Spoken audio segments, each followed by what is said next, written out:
welcome back to my channel. Welcome back to another video. My name's Hetty if you are new. I post videos every single Sunday, all related to topics such as disordered eating habits, fitness, health, nutrition, as well as lifestyle and travel as well. So if this is your first time here, welcome. I'm really happy to meet you.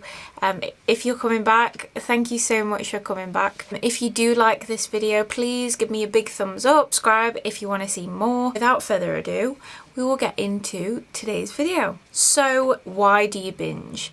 And this is something that I lived with for so long, and it was something that I dealt with for a very long time. As much as I can kind of remember, from even an early young age, I remember having some sort of strange relationship with food where I would turn to food and eat more than maybe other people did. Through years of dieting as well, it perpetuated, and I've been through a lot of cycles in my life where I've binge ate really badly. Also suffered from bulimia as well. So if you are going through this at the moment, know that you can get out of it. If I can do it, anyone can. So I'm gonna go through how I recovered and also how you can recover as well. First, I want to get onto sort of the main reason why you're binge eating. If we can find out why you're binge eating first, we can come up with a solution to overcome it. So if you're like me, like I said, I had a lot of years where I was struggling to sort of fight this constant battle between me and wanting to binge eat all the time. It meant that, of course, my weight fluctuated all the time. And I felt really ashamed about it because at times all I wanted to do was lose weight because I felt so insecure about myself, and yet I still had this like overriding urge to binge, and I would do well on a diet for so long and then I would just go back into binge eating. So it's like all my hard work through the diet had just been completely ruined by, you know, a 10-minute binge of food. So if you are currently binge eating at the moment, and I'm guessing if you are watching this video, you already know what binge eating is. If you don't, I will do maybe a separate video on that, but I would recommend also watching my extreme hunger video. I'll link it down below. Do check that one out as well. It might also help you understand a little bit better about what I'm talking about. So there can be two types of people that tend to binge eat or eat a large amount of food, and I'm going to go with the first person first, or the first type of person first, because this person I would recommend something different, and I would say it's a little bit more serious. And how I started binge eating more seriously was because I'd gone through a very long period of time with extreme restriction on food. So I was on a very low calorie diet for a long time, and I lost a lot of weight. As well with that, I was running excessively, so I was doing a lot of cardio exercises, and this caused me to obviously lose a lot of weight very quickly. Not only did I lose weight, so body fat, I lost pretty much like all muscle that I had at the time. But during this time, obviously, I was restricting myself so much. And I'm not going to say the calorie amount because I don't want to trigger anybody, but it was very low. And they got to a point when I was doing this sort of regime day in, day out, that my body just started to fight back. That extreme hunger video, I explain exactly what happened. But when we put ourselves through extreme restriction, meaning we take away a lot of calories, energy from food, our bodies require energy to live. And right now, even if you're not exercising, you need energy to function. Things like your brain, your heart, muscles, just even if you were to stay in bed all day, you would still need a set amount of calories to live. So the problem with, obviously, if we take our calories too low, and we're exercising on top of that, our body is not getting sufficient amount of energy. It's not getting the energy that it needs. And it goes into sort of a survival mechanism. And this survival mechanism is basically binge eating. And it sounds what it is. It's basically to help us survive. So back in like caveman times, when we were, out hunting for food and things, our bodies or our sort of lifestyle was very, very different back then. And our bodies might not have had enough food for a few days. So our bodies sort of have this overriding or sends overriding urges to find huge amounts of food and eat as much as physically possible. And if you've ever binge ate, which if you're watching this video, you probably have, so you know how it feels. It's like something just comes over you and you eat so fucking much in such a short amount of time, and you kind of just look back and you think, how the hell have I just eaten all of that? And you eat it very quickly. You don't eat it slow. You don't taste the food necessarily. It's almost like you just have to keep going and you have to get it in as quick as you can. And this is literally a survival mechanism between your brain. Your brain is sending out these signals for you to find food because your brain is trying to keep you alive. And if it didn't send out these signals, we could technically just starve ourselves to death. So it sends us these signals to find as much food as we can, and that's what drives us to eat so much. So without these strong urges to find food, we could technically starve ourselves to death and die. So that's what helps us to actually stay alive.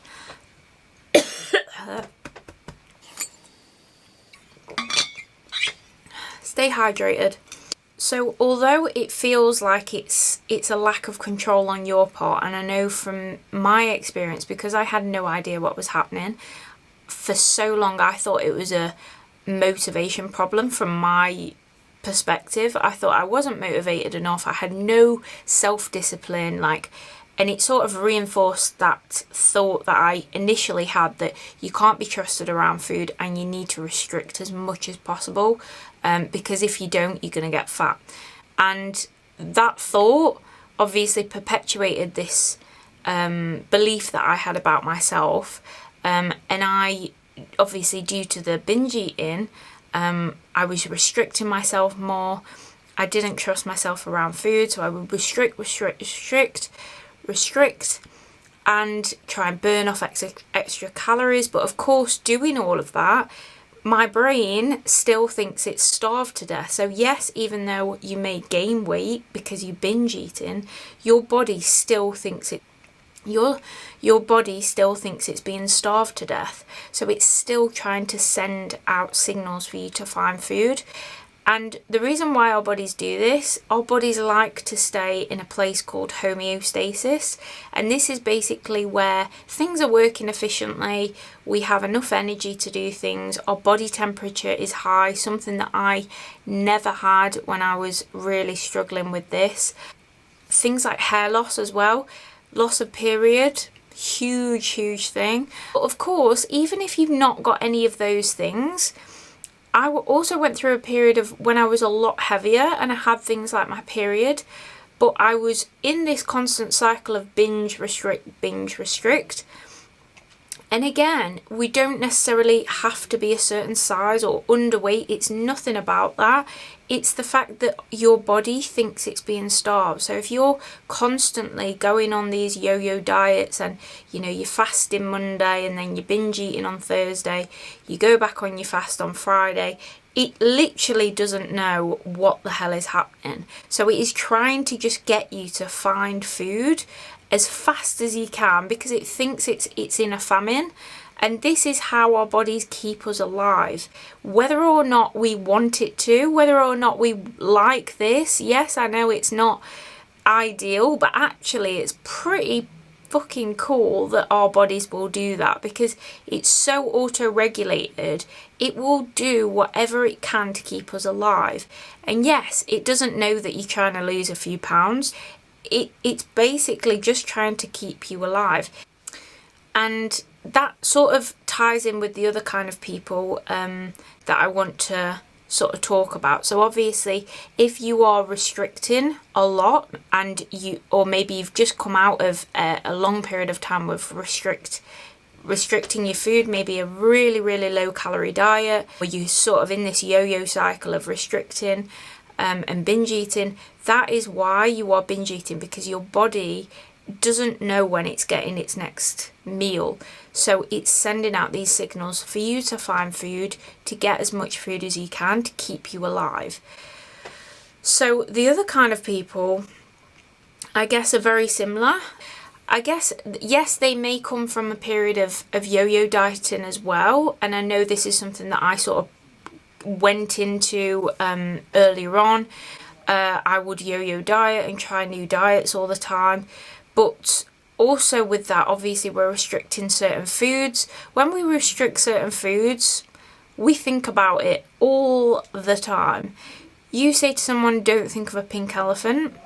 What are they going to think about? They're going to think about the pink elephant. So it's basically the same sort of thing. If you tell someone, okay, you can't eat any carbohydrates, or you can't eat ice cream ever again, you can't eat chocolate, they're going to go crazy for it. Like, I went on so many crazy diets and things when I was younger, so there was no wonder that I had this really distorted relationship with food. Just one that came to mind just then. I actually went a year without eating chocolate. Like, what? And I thought that I was going to lose loads of weight, and I thought, yeah, this is going to be the new me. I love chocolate, so that was a stupid idea. Don't do that, by the way. Do not do that to yourself. It's not even worth it. People that may binge eat or overeat and emotionally eat. So these kind of people may be, eating enough, so they're not in an extreme calorie deficit, they're not restricting their food, but they might turn to food while they're feeling certain emotions. They may have a habit around binge eating, so they might eat a large amount of food at any given time when they're sitting at home watching TV, and then suddenly they've just eaten a large amount of food in one go and thought, why the hell have I just done that? This isn't really working the same way. Their brain isn't telling them, you're being starved, we need food, because these people are already eating enough, but then they could just be emotionally eating and binge eating on top of that. And this one's sort of another topic for another day, but I just want to highlight to maybe those people that might be watching that this is an emotional response. So we may have certain relationships around certain foods, certain beliefs about certain foods. I know for me personally, I used to have this belief that I couldn't be trusted around peanut butter. Like, if I had that in the house, I would tell myself I would binge on it. From me just thinking that and telling myself that, I automatically did that. What we think about, we become. So it's almost like a self-fulfilling prophecy. So if we tell ourselves, oh, I can't be trusted with chocolate in the house, guess what you're not going to be able to be trusted with? Chocolate. So for those kind of people, again, they might have this issue with restricting foods, or, it might have been a past binge food for them. I know for peanut butter, that was a huge one for me. But also, they might even turn to food during emotional situations. For example, if they're feeling really, really stressed or anxious at any point, they might turn to food almost on autopilot, and it's like this emotion in their body, they've not realised that they're feeling that stress. Maybe something happened at work, and all of a sudden, they're feeling really frustrated and angry. There's some food on the side, and they might start just eating anything and eating a large amount of it very, very quickly in this almost like stressed, anxious way where they're eating things. And I know this is something that I've done personally as well, so I know exactly what it's like. And it's like, again, you're trying to eat it as quick as you can, and then you sit down and you sort of reflect and you think, why the hell have I just done that? Because now I'm stressed about what's already happened, I'm pissed off, and I'm pissed off with myself, so I feel even worse about myself because I've just eaten a load of crap that I didn't want to eat. And this is totally normal as well, and there's loads of people that suffer with this, so don't think, you know, there's an issue with you. There's not. And I think this is the big misconception, and something that I've had to realise myself, that it's not an issue with you as a person or an individual. You are not broken. Either of these two types of people, you are not broken. The first type of person, it's our brain mechanism trying to keep us alive. It's nothing to do with our personality. It's simply trying to keep you alive. The people that may emotionally eat, emotionally binge eat, emotionally overeat, whichever category you sort of fall in, it's not down to you as an individual being unmotivated, undisciplined, unfocused, lazy. It's not got anything to do with that. Say, for example, you're feeling like that after, you know, eating a large amount of food. If you actually look at your life, if that were the case, that you were lazy and unfocused and unmotivated, the rest of your life would probably look the same. And this for me was quite a big thing, because I pride myself on being quite a disciplined person. Like, I'm quite driven, and I will, you know, take it upon myself to do the best that I can within other areas of my life, like work, career, and just having that attitude of just getting up and go. And I'm sure you guys are the same, that you can find areas in your life that you're either succeeding at or you're really good at, and the two don't seem to match. It's definitely not you as a person. It's simply a habit that we have formed, and this habit could have formed from a really, really young age. I know for me, it definitely did. And this is again something that I realised not long ago. You know, when you were growing up, how were you treated, and how was food related to in your household? So for me, I didn't have a bad upbringing at all. I just want to clarify that. But, you know, I didn't get to see my mum as much as I would like to, I'm sure, when I was a kid, because she was working long hours. So I had a babysitter. And, you know, I would cry because I wanted to see my mum. I wanted to be with my mum. And she would just, you know, if I was crying, she'd just tell me to stop crying and then give me some food. So she would buy me McDonald's, she would buy me ice creams, she would literally buy me anything. And people always used to say, oh God, she spoils you. Like, she used to buy me toys from the Disney store, all the food that I wanted. And this from a young age, yeah, seems great on the outside, but when we're children, our brains are still developing, so we almost take whatever an adult tells us as fact. So I was subconsciously being told that if I feel a certain emotion, the only way to get rid of it is to have something external. For example, food. But we form habits very easily as adults, and we don't realise that we're doing it until maybe later on, and we look back and we think, oh God, I've formed that habit. It could be a good habit, it could be drinking more water, it could be a bad habit where you're binge eating or emotionally eating. And it doesn't necessarily matter where it's come from. Like, you don't have to think of, right, the time and day when it all started. But what our brains do, and this is to make our lives easier, it runs on autopilot.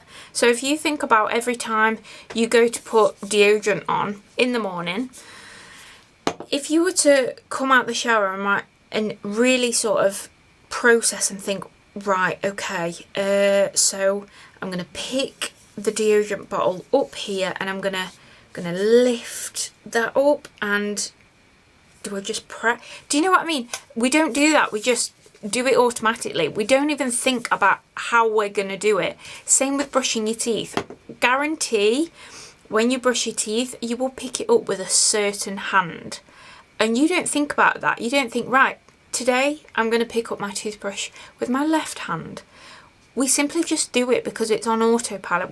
We've trained our brains to develop this habit, And that's exactly the same when it comes to binge eating or emotional eating. Our brains now think that it's a habit that we need for survival, and that's how our brains work. Two books that I would recommend reading, side note, is Brain Over Binge and also Atomic Habits by James Clear. Both really, really good books. Anyway, side note, our brains have now developed this habit and it now thinks that we need to binge in order to live our life, basically. Now, the reason why you binge, the only reason why you binge, is because you have an urge to binge. That is it. And this is the groundbreaking big deal, guys. If you are suffering with binge eating, you don't have to act on it. Crazy, I know. Now let me break that down for anybody that missed it. When we have an urge to binge, we assume, without question, that urge needs to be acted upon. Without acting upon it, we think that urge is gonna kill us, because that's how it feels. But actually, that urge is coming from one part of the brain, and people call this the reptilian brain. I can't remember the actual name of it. I know the name, but I can't think of it. But people call it all kinds of names. They call it the ego, the animal brain, the chimp brain, the inner child, loads of different parts of our brain. And that part where the urge is coming from is from the lower brain, or the primal part of the brain, the chimp brain. Our self, so us, our goals, our personality, is all connected to our prefrontal cortex. So that higher brain, as people also like to call it, so the higher part of the brain.